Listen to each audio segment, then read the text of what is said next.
Son attaque d'une synagogue en plein Yom Kippour avait choqué l'Allemagne. C'était il y a 9 mois. Le procès de Stéphane Bailey s'ouvre aujourd'hui devant le tribunal de Magdebourg en Saxe-Anhalt. 18 jours d'audience ont été prévus pour ce procès fleuve que verra appeler à la barre cet extrémiste de droite allemand assumé de 28 ans.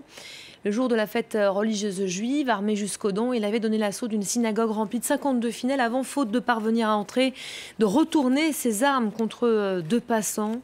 Il est donc poursuivi pour double meurtre aujourd'hui, tentative de meurtre sur 9 autres personnes et incitation à la haine raciale. Il encourt pour cela la prison à vie avec une période de sûreté de 15 ans. On en parle avec vous, Géraldine Schwartz, en direct de Berlin. Bonjour et merci d'être avec nous. Vous êtes journaliste franco-allemande, vous êtes réalisatrice de documentaires, écrivaine par ailleurs. On retient ce titre, le travail de la mémoire fait peur à la Belgique. On estime qu'aujourd'hui s'ouvre le procès de la pire tentative d'attentat antisémite depuis l'après-guerre. Ça nous ramène évidemment des années en arrière. Qu'est-ce qu'elle révèle au juste cette affaire aujourd'hui pour vous ? Écoutez, d'abord, on reproche au service de renseignement allemand d'avoir négligé la montée du danger du terrorisme d'extrême droite en Allemagne. C'est lié au fait que, bon, d'abord, les renseignements allemands, depuis les attentats de 2001, se concentrent surtout sur le danger venant du terrorisme islamiste, d'autant plus qu'une partie des attentats de 2001 avait été préparée depuis le territoire allemand. Mais pour bien comprendre en fait ce phénomène en Allemagne qui est une espèce de montée du danger du terrorisme d'extrême droite, il faut vraiment remonter en arrière. Le terrorisme d'extrême droite a toujours existé aussi en Allemagne de l'Ouest, après la Seconde Guerre mondiale, mais il n'y a jamais eu finalement d'ancrage de l'extrême droite en RFA, donc en ancienne Allemagne de l'Ouest. L'extrême droite n'a jamais même réussi à percer au point de jamais être représenté au Parlement allemand. Ça, c'était avant la chute du mur. Et puis ensuite, le mur est tombé. Et ce qui s'est passé, c'est qu'il y a eu une espèce de grand vide. La population d'Allemagne de l'Est s'est retrouvée totalement désorientée, idéologiquement parlant.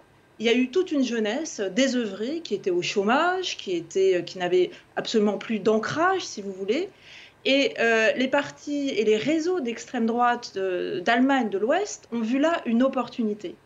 Et donc, ils se sont rendus à l'Est et ont commencé à former des recrues et à mettre en place des réseaux d'extrême droite clandestins. Et aujourd'hui, ce qui se passe aujourd'hui en Allemagne de l'Est, parce que je le rappelle, la plupart de cette violence d'extrême droite a lieu dans l'Est de l'Allemagne.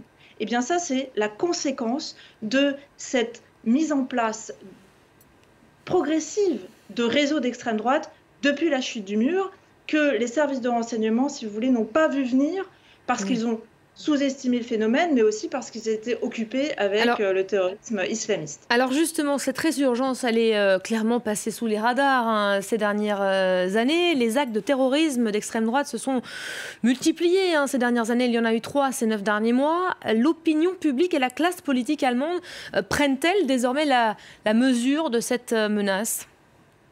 Oui, bon, je dirais qu'il y a depuis plusieurs années, des mesures sont prises en Allemagne. Parmi les mesures les plus intéressantes, je dirais que c'est le fait que Twitter et Facebook doivent signaler directement à la police fédérale criminelle toute violence propagée sur la toile. Ensuite, les renseignements ont aussi multiplié par 2 le nombre d'agents qui sont censés surveiller cette scène d'extrême droite ou la radicalisation d'une jeunesse qui pourrait recourir à la violence.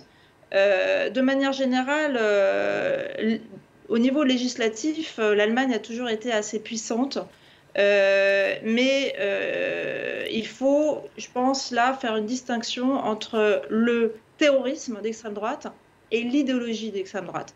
Je rappelle que le parti AfD en Allemagne, qui est le parti d'extrême droite allemand, aujourd'hui est crédité à 8%, donc c'est l'un des plus faibles d'Europe. Et c'est lié au fait qu'il y a une grande solidarité. Déjà au niveau de la politique, les partis politiques sont très solidaires les uns avec les autres pour faire front contre l'AfD. Ils ne se savonnent pas la planche comme en France.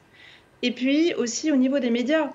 En Allemagne, un journaliste va rapporter les informations qui viennent de l'AfD, mais il ne va pas relayer ces idées. En France, j'ai souvent l'impression que parmi les médias, notamment télévisés, on a tendance à faire une place trop importante à l'idéologie d'extrême droite et surtout de relayer ces idées. Et donc, le résultat de cette solidarité à la fois politique et médiatique fait qu'aujourd'hui, l'AfD est en déclin. Merci beaucoup, Géraldine Schwartz, pour votre analyse